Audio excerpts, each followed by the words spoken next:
Hello 10th class student. Once again welcome to all for online teaching. I myself UP Singh in front of you. Today student, I am going to teach you a new topic, that is arithmetic progression.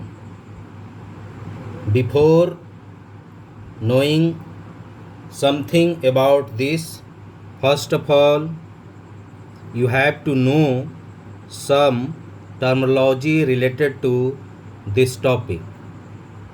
So let us see one by one. Here the first term is sequence. First of all you have to know what is sequence. Okay, let us see. A numbers arranged in a definite order according to a definite rule are said to form a sequence. It will be more clear by example. Look at here. Here I have taken some example. 1, 2, 3, 4. Second, 100, 70, 40, 10. Third, -3, -2, -1, 0. 4, 3, 3, 3, 3, dot dot dot. 5, 1 square, 2 square, 3 square, 4 square, dot dot dot. 6, 1 by 2, 1 by 4, 1 by 8, 1 by 16, dot dot dot. These all examples are written here in arranged way and with definite order. Look at here. 1, 2, 3, 4. इस list of number में difference जो हो रहा है, एक fixed जो constant number का difference चल रहा है वो 1 1 का चल रहा है. जब सेकेंड एग्जाम्पल देखता हूँ तो यहाँ आप देख रहे हो कि 100, 70, 40, 10 है. इसका मतलब क्या हुआ कि इसमें 30 डिक्रीज कर रहा है. ठीक है, तो हर बार जो सक्सीडिंग टर्म हो रहा है वो 30 कम होते जा रहा है. ठीक है, और इसमें सक्सीडिंग टर्म प्रत्येक बार 1 1 बढ़ रहा है. ठीक है, इसी तरह यहाँ भी आप देखें -3, -2, -1, 0.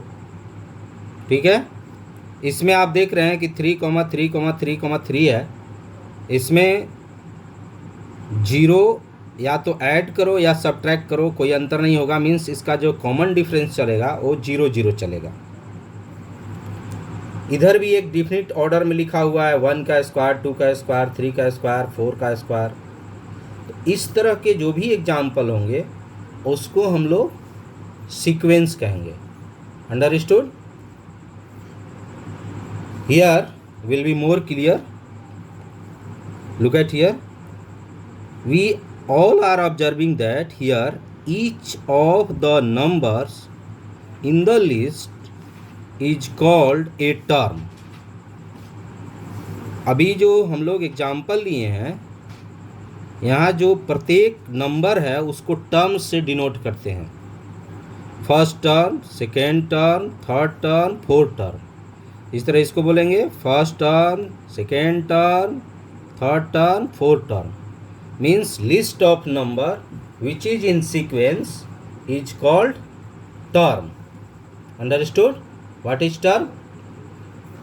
Now in next step, here is another term, that is arithmetic progression. In short form it is called AP. What is arithmetic progression? Look at here.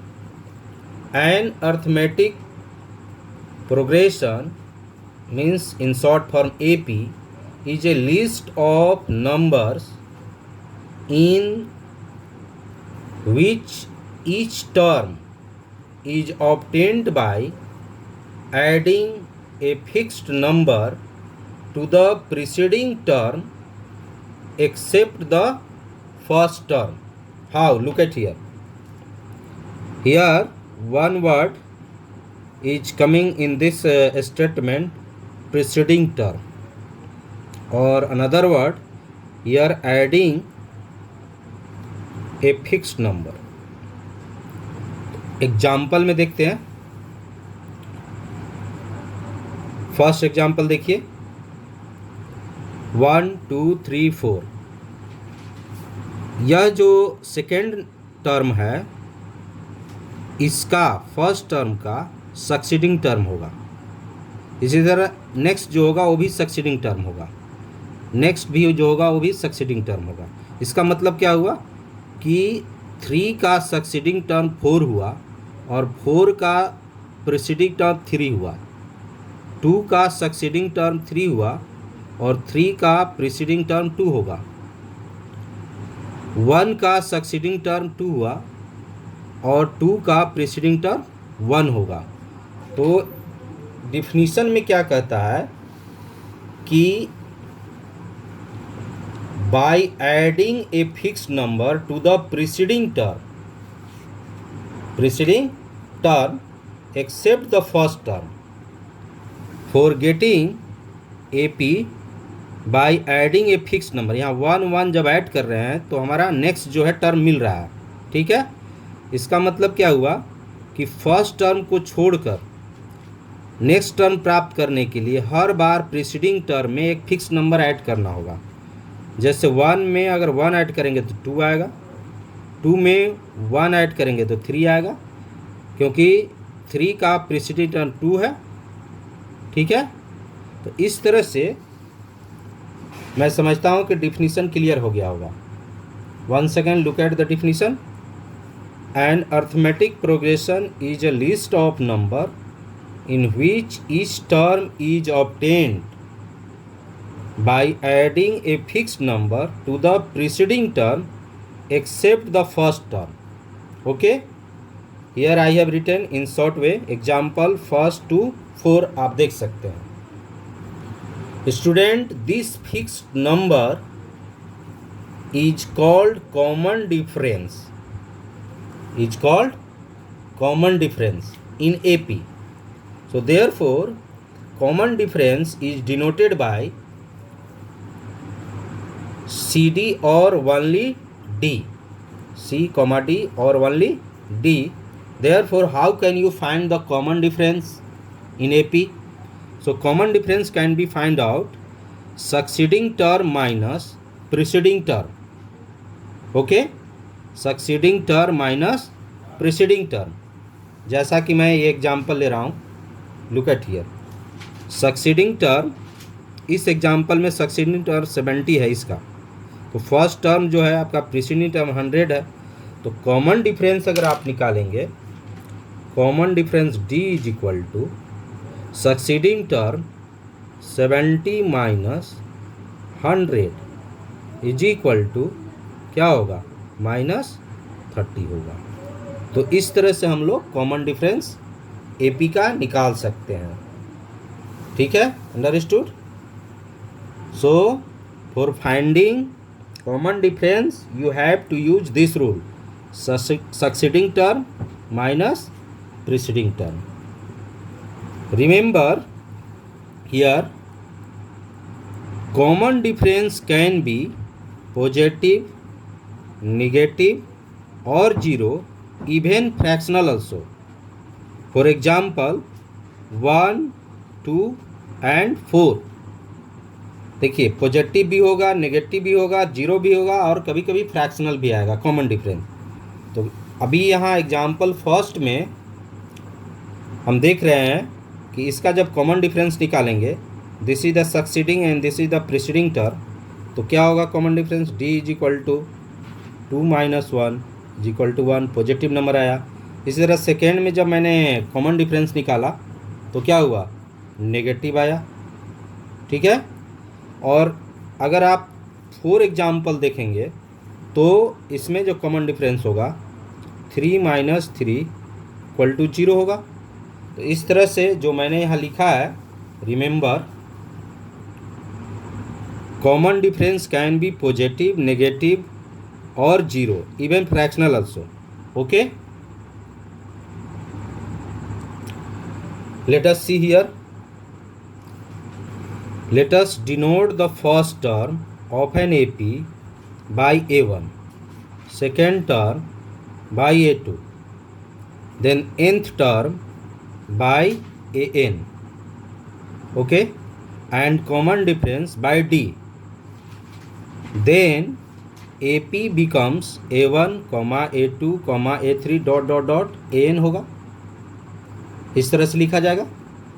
So A2 minus A1 is equal to A3 minus A2 is equal to common difference.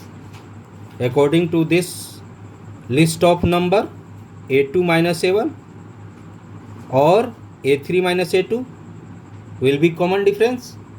So here the simple formula for common difference A2 minus A1 और A3 minus A2 and so on. इस तरह से हम लोग use करके common difference find out कर सकते हैं. एक एग्जाम्पल मैंने लिया है. Look at here. Here AP 2 4 6 8 dot dot dot. So common difference is here A2 minus A1. 4 minus 2 is equal to 2, because here the second term is 4 and first term is 2. So A2 minus A1 means 4 minus 2 is equal to 2. By this rule you can also find the common difference. Here I have written note. All APs are sequence. Okay, but all sequence are not AP. How? Look at this by example. Here I have taken example 3, 5, 7, 9 dot dot dot are in AP. Here when we find the common difference means consecutive common difference. For finding whether the list of number are in AP or not, then you have to find the consecutive common difference. Okay, because here consecutive common difference are same. How? Look at here. 5 minus 3 A2 minus A1 2, और next में 7 minus 5 means D2, second common difference 7 minus 5 equal to 2 are in the AP, because here the common difference both are same. Okay, so if common consecutive common difference are same, then the list of number will be in AP. Question में आ सकता है whether the list of number are in AP or not. तो इस तरह से हम लोग consecutive common difference find out करके लिख सकते हैं कि AP में है या नहीं है. ओके, नेक्स्ट एग्जांपल देखते हैं. यहाँ 1 square 2 square 3 square 4 square. This list of number are also in series, sorry sequence. क्या यह AP में है? इसका कंजुकेटिव कॉमन डिफरेंस निकाल कर देखते हैं. First common difference 2 square minus 1. Here the second term 2 square and first term 1 square. Then it will be 4 minus 1 equal to 3. Next consecutive जब फाइंड आउट कर रहे हैं तो क्या हो रहा है? D2 3 square minus 2 square 3 square minus 2 square 9 minus 4 equal to 5. Look at here. These two are not same, means D1 is not equal to D2. So this list of number are not in AP. इसीलिए मैंने note में लिखा था कि all APs are sequence but all sequence are not AP. जैसा कि यहाँ मैं देख रहा हूँ कि ये सीक्वेंस में है लेकिन AP में नहीं है, लेकिन सभी AP जो होंगे वो सीक्वेंस होंगे. Okay, next here I have taken next term general form of AP. कैसे निकालेंगे? How can you find general form of AP? Let first term is equal to A. Generally first term को से A से ही denote किया जाता है. Common difference को पहले ही मैं एक्सप्लेन कर चुका हूँ, D से डिनोट किया जाता है. ओके, तो अब देखिए कैसे हम लोग निकालेंगे अकॉर्डिंग टू डिफिनीशन। हमने डिफिनीशन में क्या पढ़ा था कि adding a fix number to the preceding term except to first term. तो फर्स्ट टर्म मैंने ए लिया, इसको लिख दिया। अब अगला नेक्स्ट मालूम करने के लिए कॉमन डिफरेंस ऐड कर रहे हैं। फिक्स टर्म मेरा जो है कॉमन डिफरेंस वो डी है, तो ए प्लस डी होगा। फिर ए प्लस 2d, इसमें फिर डी ऐड करेंगे तो ए प्लस 2d, फिर डी ऐड करेंगे तो क्या होगा, a plus 3d, a plus 4d, a plus 5d and so on. Understood. तो this is called general form of an AP. यही जनरल फॉर्म एपी का होता है। ठीक है। तो एपी अगर मालूम करना हो और फर्स्ट टर्म और कॉमन डिफरेंस दिया हो तो इसको यूज कर सकते हैं। मान लीजिए कि अगर फर्स्ट टर्म आपका 5 है और कॉमन डिफरेंस सपोज यहाँ 2 है, तो फर्स्ट हो जाएगा 5, 5 + 2 7। इस तरह से आगे आप लिख सकते हैं AP. Okay. Next I have written here what is arithmetic series. Arithmetic series, look at here, by adding the terms of an AP we get the corresponding arithmetic series. How? Look at by example. Here the example 3 7 11 15 dot dot dot। जब इस और एक other example मैंने लिया है -3 -2 -1 dot dot dot. मैं arithmetic series में जब इसको लिखूंगा तो सब में प्लस साइन लगा देंगे। देखिए 3 + 7 + 11 + 15 डॉट डॉट डॉट। नेक्स्ट यहाँ भी देखिए -3 + -3 + -3। तो इस तरह के जो आपका लिस्ट ऑफ नंबर होगा एपी में वो सीरीज कहलाएगा according to definition. By adding the term of an AP we get the corresponding arithmetic series. Okay. Now look at types of arithmetic progression. Here you have to know how many types of arithmetic progression. Look at here. First one, finite AP. Second, infinite AP. What is finite or infinite? See here, an AP whose terms are finite is called finite AP. Means जिसका term definite हो। Okay. जैसे example में मैं दिखा रहा हूँ 2 4 6 8, यह definite है, 8 के बाद स्टॉप हो गया। तो such types of example will be finite AP. और second is here an AP whose terms are not finite is called infinite AP. Okay. जिसका टर्म डिफिनिट नहीं हो उसको हम लोग इनफाइनाइट एपी कहेंगे। जैसा कि मैंने एग्जाम्पल में लिखा है 2 4 6 8 dot dot dot, there is no definite terms. क्योंकि यहाँ पर इस एग्जाम्पल में देखिए डिफिनिट टर्म था 2 4 6 8, 1 2 3 4 टर्म था। इसमें क्या है 2 4 6 8 डॉट डॉट डॉट, इनफाइनाइट है, there is no definite term. So such types of example will be infinite AP. Understood? Note में मैंने एक दिखाया है, क्या है देखिए, number of terms will never be negative और फ्रैक्शनल। ओके। कैसे? लुक एट बाय एग्जाम्पल 2 4 6 8 10 12 मैंने लिखा है। इसमें हम लोग देख रहे हैं कि फर्स्ट सेकेंड थर्ड 4 5 6 टर्म है। मीन्स काउंटिंग करने पर नंबर ऑफ टर्म कितना आ रहा है 1 2 3 4 5 6। Here the number of term n which is denoted by n is equal to 6. Okay, and it will never be negative because it is related to counting number. Okay, एक और मैंने यहाँ लिखा है example में A1 A2 A3 A4 A5 A6। इसमें कितने term हुए तो 6 हुए, तो n इक्वल टू कितना हो गया 6 होगा। तो n कभी भी नेगेटिव नहीं होगा और फ्रैक्शनल नहीं होगा। ओके। होमवर्क